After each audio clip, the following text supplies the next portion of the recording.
Hey everybody, welcome back to Dungeon Maker here on the World of Madness server. So, I've been up to a fair bit recently, and I imagine the first thing that you're all going to want to see is this. So we're now actually hooked up to the rest of civilization via this nether portal that actually works. So I decided now was about the time where I should put some kind of camp. So over by the quarry, we of course have some ruined buildings. Those sort of maybe been excavated a little bit, but they're functionally not really very useful. There's only a bed in one of them, that's mostly mine. So over here, next to the dungeon, we need some kind of adventurer camp. And I'm gonna say I completely stole this design from Hermitcraft, and I will be posting a link to the video where this design is first made. But I love it. It's a really nice design, very straightforward and simplistic. Works really well. I have changed out the materials a bit for colors and such, but inside we have 5 beds. We have a sort of pseudo little campfire here, which is a furnace. We've got chests, we've got a crafting table, all of the amenities that a traveling adventurer party might need if they were going to take on a dungeon. And that's one of the most substantial things that I've been working on, and sort of by necessity. I've also got like these little buttons around here. They don't do anything, but because of the texture pack that goes with the dungeon, they look like little stones, which looks awesome. But anyways, yeah. I've been very busy, so admittedly I've had relatively little time to work on stuff. But I do have a few things to show off. First being that, and then we've got a job to do because I have a little errand to run. Oh yeah.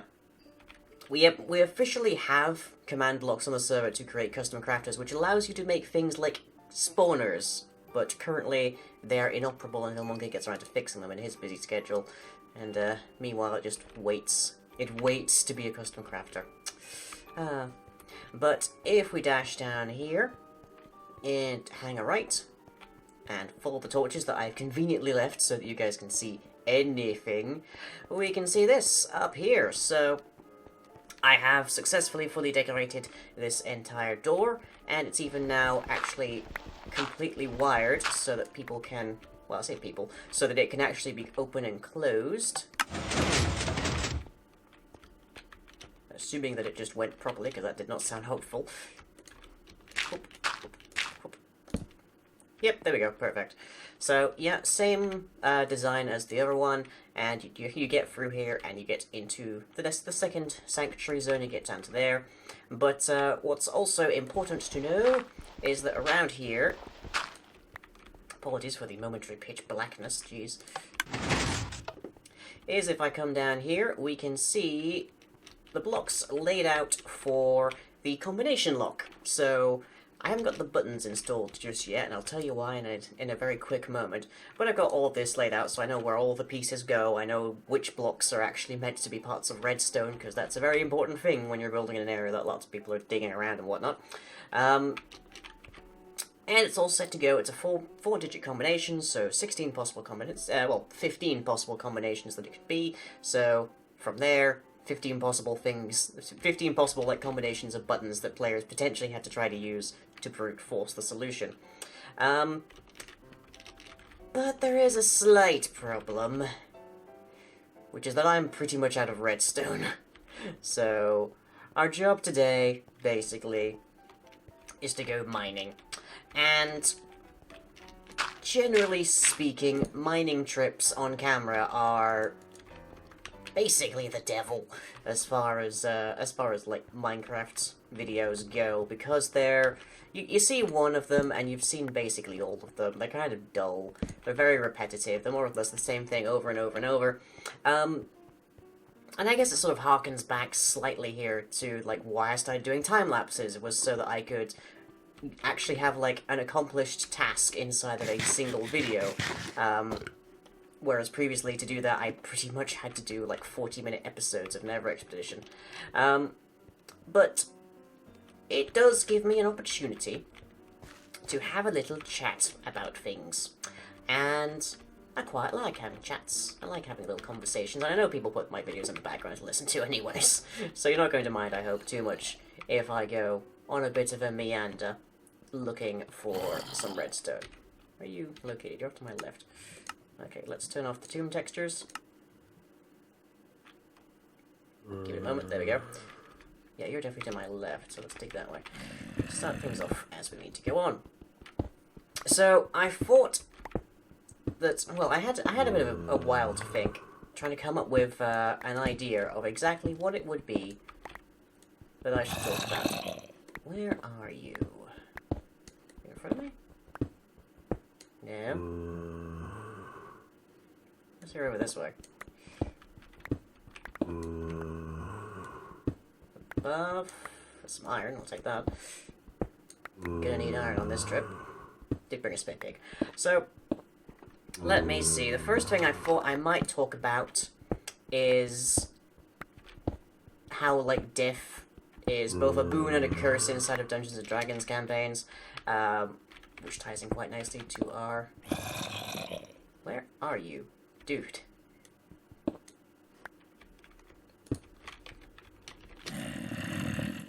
think I'm getting closer. There we go. It's already lit up, though, which is not exactly filling me with confidence as to this place being already deprived of its ores. Okay. There you are. Ah. But, I think I've eventually settled on the notion of talking about, basically urban decay and sort of my fixation with it, my recurrent fixation with this concept of what once thriving and bustling buildings look like, decades after they've been, like, abandoned by man, that kind of thing. And basically, let's start this at a rather convenient, like, location in my life. When I was very young, I absolutely adored ancient Egypt. Could barely tell you anything about it, except that I utterly adored the aesthetic. I loved the sandstone structures, I loved the mythology of their gods, and all of this stuff. And I kind of fell out of that over time, after a bit, but I still, like, really, really like urban decay. And if you think of, where are you? Give us a go. This way, okay. If you think about, the pyramids of Giza, they don't look very much at all as they started out originally. Oh, that's a creeper in there, isn't it? Cool. You can do this. There we go. Got some gunpowder for my troubles. Hooray! They originally had a very smooth outer covering to them that was sort of worn away and especially stolen as the centuries rolled past them. So they've been subject to urban decay and such as well. And there's a series called Life After People, which is sort of a masterclass in what happens to things over time and how things fall apart and change how they look over time just by sheer virtue of time, basically. And I really like that, this sort of state of quasi-permanence, or not quite permanence, and also similarly not quite impermanence either. It's like this notion that it's not going to stay the same, but it is going to stay. It's going to have an impact that will be felt for a very long while, and then it'll sort of, like, drift away. But even then, the environment won't be the same as if it had never been there in the first place. And would you know, I've found gold and I've found a whole ton of iron, but I've yet to spot any redstone. That's what I get, I suppose, for going into a mine. I've already been down 500 times. What level am I at? I'm at level 13. I'm at the right level. Okay, let's just dig sideways then. So, one thing that we do happen to have is a great example of more modern quasi-permanence than the Great Pyramids, is the town of Pripyat, which is sort of in the vicinity of Chernobyl. And that was obviously evacuated within days of the Chernobyl nuclear disaster, which, you know, fair game, makes a whole ton of sense, but the radiation around it is not so severe that it's not exactly great to inhabit, but it's not entirely uninvisible, like visitable. Like, if you're not going to die for going there once, although you might increase your chances of cancer slightly. So you go around there, and there's all these beautiful artifacts that are still there from sort of Lenin-era Russia, I think. That kind of age of the USSR. And you'd think I'd have hit something already, but oh no, here we go. Is that? No, that's one of my peepholes when I was mining. I've dug through a mine to get to another mine. Oh, great. Let me see. But the thing is, like, the steel portions of structures survive long after the rest of it, so you just sort of end up with this sort of internal skeleton that's left hanging around, and it looks utterly haunting. It's beautiful. And it's a weird sentence, I suppose, to contemplate. Okay, you're, I think, above me. No, you're further away. Okay.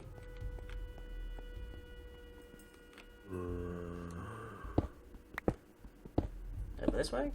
You?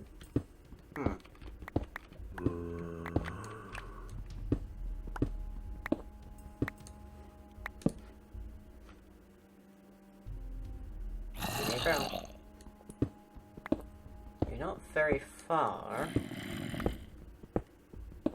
You're clearly not above me, and you can't be this way, so you've got to be below me. You? Where are you?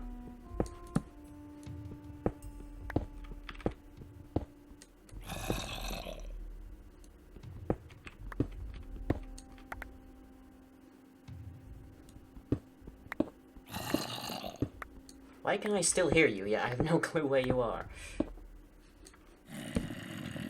He's leading me on a wild zombie chase. Eesh. But yeah, things will last, like, a lot longer than people tend to think. Like, there's this weird thing, I guess, in modern society where a mobile phone is expected to last, like, a year, maybe.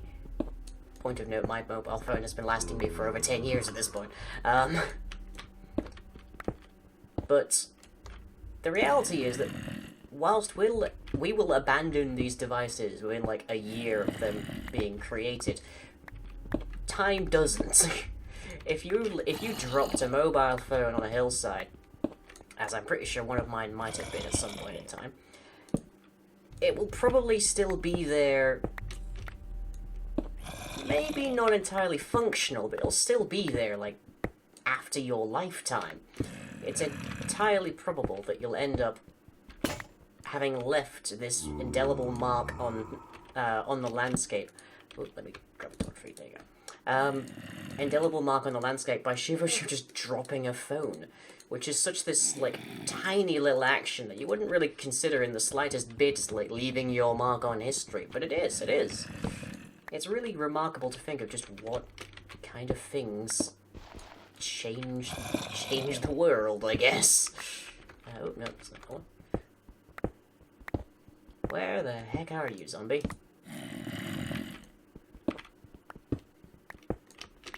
I swear he's over here somewhere. Aha, here we go. A single, lone zombie. Well, there you go, you're not lonely anymore. Whenever you, like, light up your minds to the severity that I have, it's always good to go around and see if you can hear any monsters, because the dark spots will now be sort of magnified in their significance. Let me see. Looks like there's a pool upstairs. Where's this go? Huh. So yeah, one of the first, like, modding projects I ever undertook for Minecraft was a mod called Nature Reclaims, which some people might still remember exists, or existed at least. And it was all about taking man-made structures inside of Minecraft and just spinning the clock forward to see what kind of like formation they would leave on the on the Minecraft world landscape. So torches would burn out, and this is gonna hurt a little bit. Oh boy, ow! And stone bricks would crumble and all this stuff. And it was really fascinating just to watch it, because I could dial it up so that it would accelerate time at a much faster rate than you'd normally expect. And these structures would just shift what blocks they were made of, and that would influence what next would happen. So changing into like one brick in a wall breaking down was enough to start a pretty much chain reaction around it, so that a dozen different other bricks would change, and the whole thing would just ripple effect across the whole place, and it was utterly beautiful to watch. Meanwhile, around it, things are just sort of crumbling into moss-covered, like, moss-covered flotsam and jetsam, and turning into trees and little saplings spreading out, and it was just gorgeous to watch happen. I love seeing effects like that. But the trouble was, back then I was significantly more militant in my anti-Forge stance. I still absolutely hate Forge. It's utter pig to work with, which is an insult to pigs more than Forge. But I got to a point in the development of that mod where I just couldn't do anything more unless I have not found a single piece of redstone in like the 8-10 minutes I've been doing this so far. Jeez. I would have expected to find something by now. Gee. Ugh. What level am I at? Level 13. Yeah, you'd expect me to be seeing a bunch of it, but nope, I've evidently been through here with a fine-tooth comb. I've definitely been that way. So let's try going this way. And I know you'd prefer to let me have torches on my bar here so that you can see better, but I think it's probably wiser if I keep tabs on lava, like that. There we are. Because I've fallen prey to that once on this server, and I'm not going to fall prey to it again. But yeah, I feel like there are mods out there that just make things very simple, like torches burn out after a while, but a fully formed procedural decay algorithm, like a fully formed process of urban decay, is sort of in want inside of Minecraft modding, and I can understand why. I mean, you have to change a lot of things, and it can be very laggy if you don't handle it carefully, but it would just be so gorgeous, and I love it, and I love it, and I love it. But anyways, why am I talking about this? Well, because we did a little bit of it. When we made the quarry, and we did all of those broken down buildings, and all of the abandoned, like, architecture, the unfinished obelisk, it sort of got my brain spinning in those circles again. And one of these days, I'd really like to build something, and then just gradually tear it down, have it fall apart. Just build, like, I don't know, some kind of, Tudor-style mansion, maybe. And then just every episode, a little bit more of it falls apart. That would just be really cool. Or maybe, like, I finish one build, and I go off and start building another one during the episodes, but then every so often, while I'm, like, off-camera, I'll pop back and just decay it slightly, because I haven't been there to keep tabs on it, make sure it's doing okay. Nearly a stack of iron, not a single piece of redstone. This is my problem. I need, like, a witch farm. But I don't know if anyone's even seen a witch, like, hut on the server yet. See, I'm digging level 9. Haven't found a single piece of redstone. What's the dicks? I'm gonna break through my pig for this head this, right? Yeah, maybe that's a series I can do later. Maybe that's, like, what I'll do next map. Who knows? But, I have a real fascination with just decaying, like, man-made structures. Just watching these feet in the sand, as it were. If anyone gets that reference, look upon my works, ye mighty, and despair. Bingo! We found redstone. Glorious. First vein of redstone. How much redstone dust do I get for this thing? Better be a lot. Also, I need to get a fortune pick. 29 redstone. Well, that'll get me somewhere, I guess. Well, well, that seems like a decent point, I guess. Maybe that's the server telling me I've rambled for long enough. But it's nice to have... Oh, even more. What do you know? Spend 20 minutes looking for some redstone. Don't find any, and then, right at the end of it, 2 veins turn up at once. Better part of a stack. Looking good. But yeah, maybe that's the server telling me that I've rambled on long enough. But as I say, I like knowing like I've accomplished something in an episode, and it's nice to just have a quiet, just like sedate, sit down kind of talk while you're doing something generally fairly mindless. It's fun. At least it's fun for me. I hope it's fun for you as well. Okay, get myself a new tool. There we go. Pick this back up. And I'll go back to work. Okay. Oh, even suddenly there's redstone for days, of course. Anyways, hope you've enjoyed. And I shall catch you all next time.